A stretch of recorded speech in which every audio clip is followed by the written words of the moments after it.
वर्ष का 27वां सप्ताह, दिन बुधवार। ख्रिस्त में मेरे प्यारे भाइयों और बहनों, हमारे जीवन में बहुत सारी आदतें हैं। इनमें से कुछ आदतें हमारे लिए अच्छे और सेहत के लिए काफी फायदेमंद साबित होते हैं, और कुछ आदतें ऐसे हैं जो कि खराब हैं और हमारे शरीर के लिए बेहद हानिकारक हैं।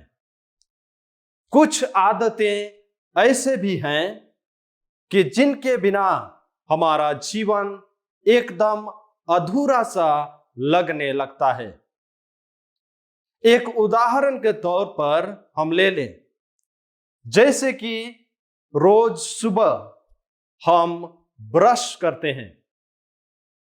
ये तो एक बहुत ही आम और छोटी सी आदत है जो हमारे दांत, मसूड़े और पूरे मुंह को ताजगी बना के रखता है।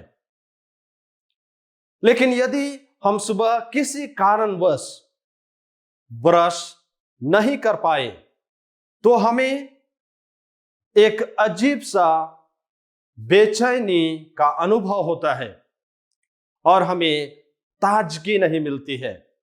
ऐसा लगता है कि मानो जीवन में कुछ छूट सा गया है। इसी प्रकार हमारे आध्यात्मिक या धार्मिक जीवन में भी कुछ आदतें बहुत जरूरी होती हैं, जिसके बिना हमारा जीवन एक प्रकार से कहें तो अधूरा और बेमकसद लगने लगता है। और वो है हमारा प्रार्थनामय जीवन। बिना प्रार्थना या ईश्वर से रिश्ता बनाए बिना हमारा जीवन अधूरा है। प्रार्थना ही हमें शक्ति, सच्ची खुशी और आध्यात्मिक शक्ति प्रदान करती है। प्रार्थना वो शस्त्र या हथियार है जिसके द्वारा न केवल हम जीवन की कठिनाइयों, परेशानियों या बुराइयों से लड़ पाते हैं, बल्कि ईश्वर से हमारा एक नजदीकी, प्यारा और बहुत गहरा रिश्ता बन जाता है। यहूदी समाज में प्रार्थना बहुत ही मायने रखता था। वे अपने प्रार्थना में भक्ति, श्रद्धा और लगन के लिए जाने जाते थे। दिन में वे लगभग 7 बार प्रार्थना किया करते थे।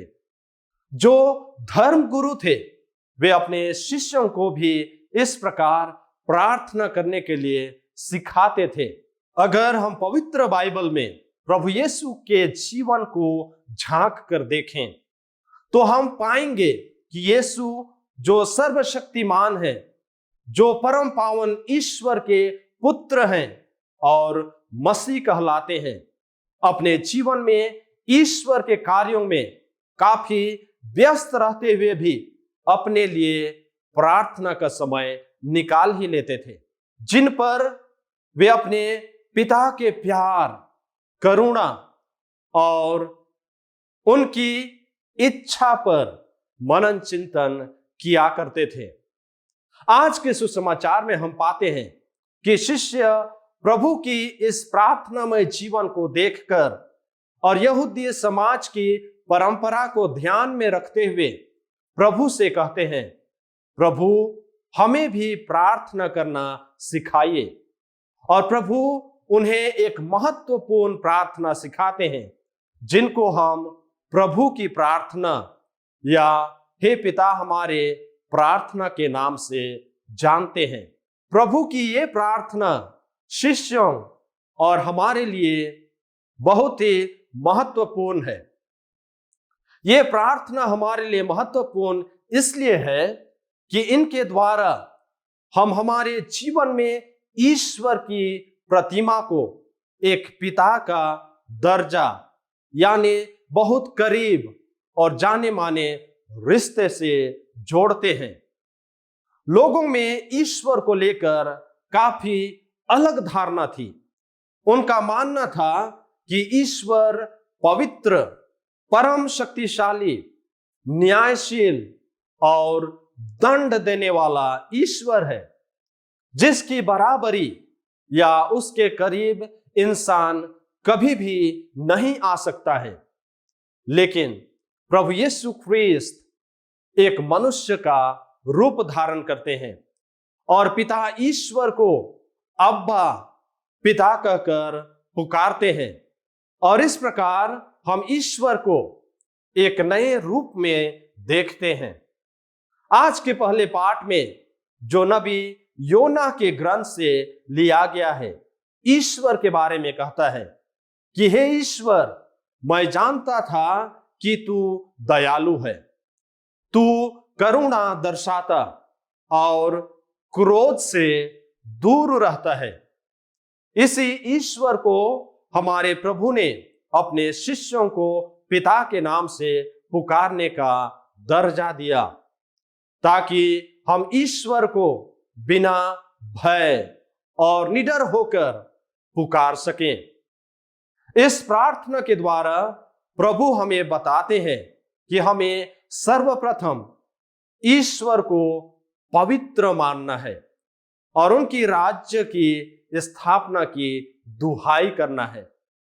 इसका मतलब यह है कि हम पवित्र जीवन जिए और अच्छे कार्य द्वारा ईश्वर के राज्य को हमारे जीवन में और संसार में प्रकट करें। दूसरी बात यह है कि हमें रोज दिन जरूरतों के लिए ईश्वर में भरोसा और विश्वास रखना है और लगन और निष्ठा से अपनी जिम्मेदारियों को निभाना है।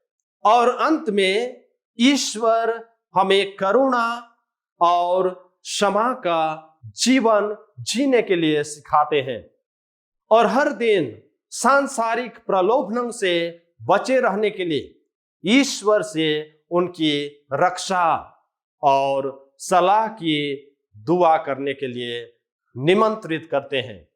सोचने वाली बात तो यह है कि क्या हम कभी भी प्रभु की सिखाई गई प्रार्थना को मिस्सा बलिदान, रोजरी माला विनती या तो अन्य कोई भी प्रार्थना करते समय इसके महत्व को गहराई से समझ पाते हैं या नहीं?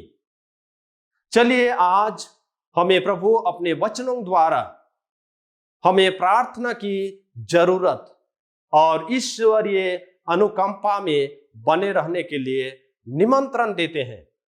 जब कभी भी हम प्रभु की सिखाई इस प्रार्थना को बोले, हमेशा याद रखें कि ईश्वर हमारे प्यारे पिता और हम उनके संतान हैं। हमारी ये अच्छी आदतें हमें हमारे जीवन में सच्ची भक्ति, खुशी और शांति दिलाएगी। आमीन।